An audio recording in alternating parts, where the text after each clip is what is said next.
Sejam todos muito bem-vindos e bem-vindas à nossa Taverna do Desenho, que, como o próprio nome diz, tem o objetivo da gente se juntar num grupo caloroso de pessoas apaixonadas por café e desenho para conversar sobre cultura, sobre desenho e sobre todas as coisas que aquecem o nosso coração em tempos tão sombrios. Hoje a gente vai conversar um pouquinho sobre uma das histórias que mais me fazem me sentir feliz, me sentir viva nesse mundo, que é O Senhor dos Anéis. Hoje, especificamente, eu decidi desenhar o Frodo somente para a gente dar um start nesse projeto de desenho, de arte no geral, e para a gente conversar um pouco sobre essa obra que, para mim, é uma das mais completas, mais belas e mais fascinantes já feitas assim no mundo. Eu acredito que o J.R.R. Tolkien foi extremamente feliz na criação desse universo. Na verdade, não só eu acredito, como também a legião de fãs que existe em torno desse universo garante, atesta que esta informação é verídica. Esse é um dos universos mais sólidos, quase como se a gente fosse se deparar ali na esquina com tudo isso, com todos esses seres, esse mundo mágico e medieval que foi criado. E bom, aqui no canal a gente vai conversar muito sobre filmes, sobre cinema, sobre séries, sobre livros. Só que o nosso diálogo vai ser por meio do desenho, sempre. Sempre falaremos sobre algo desse universo, da cultura pop ou não, e sempre acompanhados, melhor dizendo, do desenho como a nossa principal ferramenta comunicativa, além de, claro, a parte da resenha, que na minha terra significa uma conversa animada, uma resenha. Vamos fazer uma resenha, vamos fazer uma conversa animada sobre esse assunto, sobre tudo que diz respeito a esse universo. Bom, hoje eu não vou, obviamente, falar sobre o Senhor dos Anéis. Eu vou falar sobre esse personagem que é bastante encantador. Eu tenho pesquisado muito sobre o Senhor dos Anéis. Eu ainda preciso ler a trilogia, não li todos. Por favor, fãs de Tolkien, se tiver alguém assistindo esse vídeo, por favor, não me condenem. Eu sei que o Tolkienverso é bem complexo, complicado e cheio de fãs bastante fervorosos. E, enfim, eu vim basicamente falar sobre as minhas impressões desse personagem, que eu acredito que represente tudo que é mais puro, tudo que é mais inocente, mais ingênuo, mais jovem, mais enérgico dentro da gente, Ele representa aquele momento da nossa vida que a gente ainda não descobriu exatamente tudo que existe no mundo, tudo que o mundo pode revelar pra gente, tanto de bom quanto de ruim.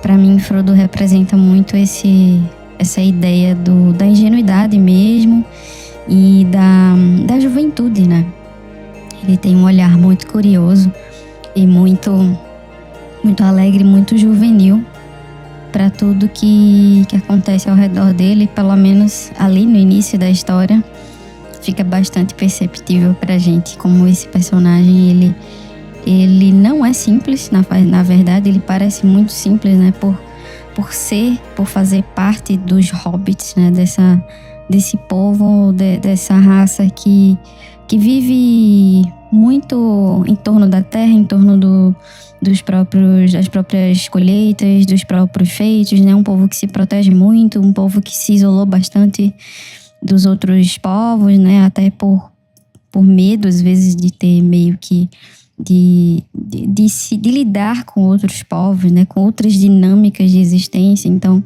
é um povo que se acostumou, aparentemente, pelo que contam as histórias, a ser nômade e aos poucos foi se fixando ali como um pequeno povo, Então, eles aprenderam a se cuidar, Eles são muito, muito cuidadosos com eles mesmos e eles não não atravessam certas fronteiras, né? Eles são povos calmos, né? Povos mais caseiros, eles são mais... É como se eles simbolizassem tudo que diz respeito realmente à terra, né? O condado em si é essa representação forte, na minha opinião, pelo menos, da terra, do que a terra pode dar pra gente, que não é pouca coisa, né? Muita coisa.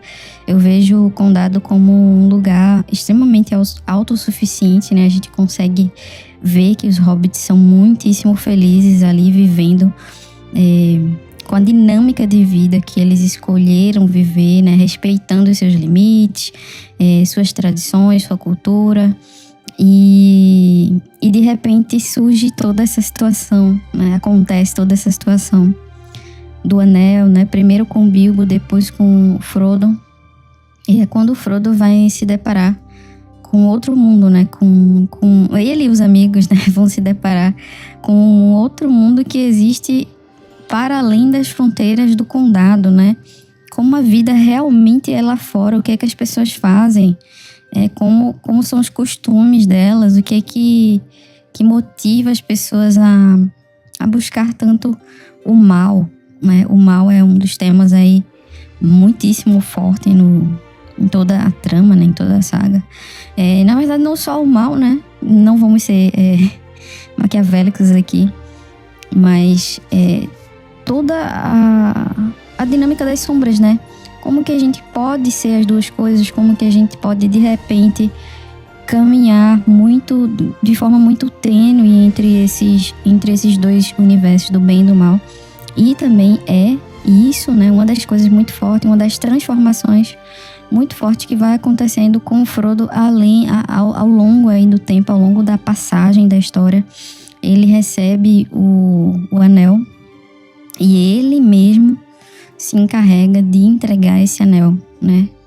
De entregar esse anel, de levar, na verdade, até a montanha lá da forja, onde o anel foi forjado, que é o único lugar onde o anel pode ser destruído. Então, ele se oferece para fazer essa tarefa.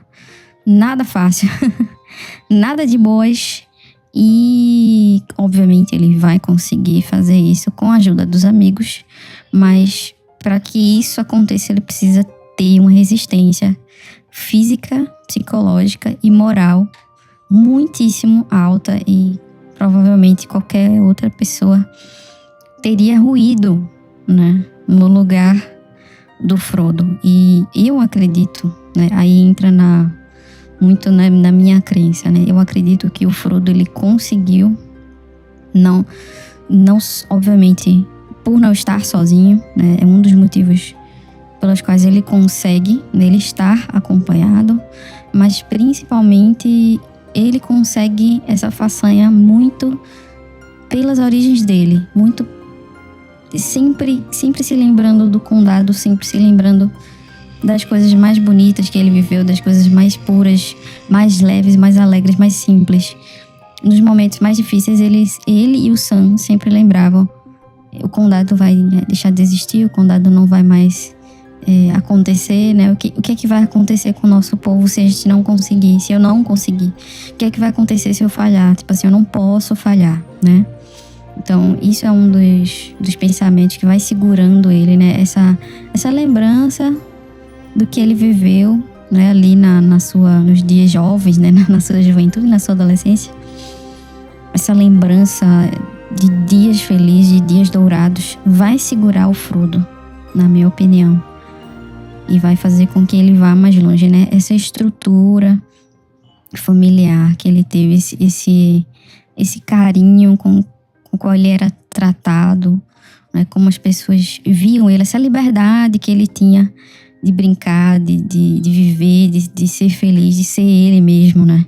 Então, eu acredito que tudo isso ajudou ele a dar uma segurada em todo o peso, em toda a maldade que começava a rondar o coração dele, que começava a brotar de toda aquela situação do próprio objeto, né, do próprio anel. E obviamente do cansaço que acompanhava ele, né, ao longo do tempo, ao longo de toda essa viagem que ele teve que percorrer, né? A perda de amigos, né, a morte de pessoas ali no meio da história, a corrupção de muitas pessoas, né, pessoas que chegaram de forma falsa perto dele, né, sendo falsas, né, pessoas oportunistas, aproveitadoras. Então ele teve que lidar com tudo isso e seguir em frente e acreditar que aquilo ia dar certo de alguma forma, e muito porque era a única opção, né? Tanto que ele decide ir sozinho. Num certo ponto ele decide que ele precisa fazer aquilo sozinho, né? A jornada dele, a missão dele, foi o que ele escolheu fazer. Eu preciso fazer isso sozinho. Isso aqui recaiu sobre mim, né? Foi uma coisa que eu herdei do meu tio trouxe isso pra cá, então eu preciso resolver isso imediatamente. E óbvio que o Sam não deixa ele ir sozinho, ainda bem, graças a Deus, porque senão provavelmente estaríamos todos perdidos, né? E sabe-se lá o que teria acontecido se esse anel não tivesse sido destruído, né? Mas até o último momento, o Frodo ainda passa por muitas provações, e a última é realmente decidir ficar com o anel pra ele, né? No final ele já estava completamente enlouquecido, pelo menos é o que aparenta nos filmes. Eu não cheguei a ler o terceiro livro, eu cheguei até quase o final do segundo livro, mas não terminei. Preciso começar essa leitura porque eu quero trazer muitas ilustrações desse universo aqui para vocês. Muitas. A gente vai conversar muito sobre outros personagens e tudo mais. Como eu falei para vocês, esse é só o episódio piloto. Mas ao longo do tempo eu quero fazer uma grande série aqui sobre o Senhor dos Anéis, pra gente conversar, realmente investigar esse universo e tentar compreender esses personagens tão curiosos e fascinantes. Todos os personagens do Senhor dos Anéis têm múltiplas facetas, tem muito pano de fundo, né? O Tolkien, ele criou um universo muito profundo, muito denso, né? Tem muitas histórias de antes, de depois, enfim, do acontecimento da destruição do anel, né, que eu quero dizer. Então, dá pra gente conversar muito sobre isso, dá pra gente desenhar muito sobre isso e mergulhar nesse universo que, pra mim, é bastante aconchegante, apesar, obviamente, de toda a parte do mal, das lutas, das guerras. Tudo isso faz parte, obviamente, não só da ficção, como também da realidade. E a gente precisa, às vezes, aprender a lidar. Às vezes não, a gente precisa aprender sempre a lidar com isso, né? Pra viver melhor, pra viver bem. E, enfim, gosto muito do Frodo. Ele é um personagem que eu fui aprendendo a gostar mais, pra falar a verdade.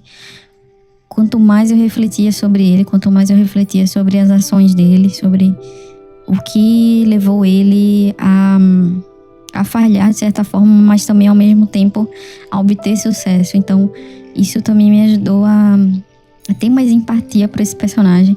Eu acho que às vezes ele acaba sendo meio que rechaçado por muita gente, mas a participação dele é tão importante quanto de todos os outros integrantes da sociedade. E obviamente ele viveu ali uma grande dualidade, sendo o portador do anel, né, gente? Basicamente isso. Eu espero que vocês tenham gostado desse episódio piloto. E se gostou, deixa aqui o seu like, se inscreve no canal. E a gente se vê no próximo episódio.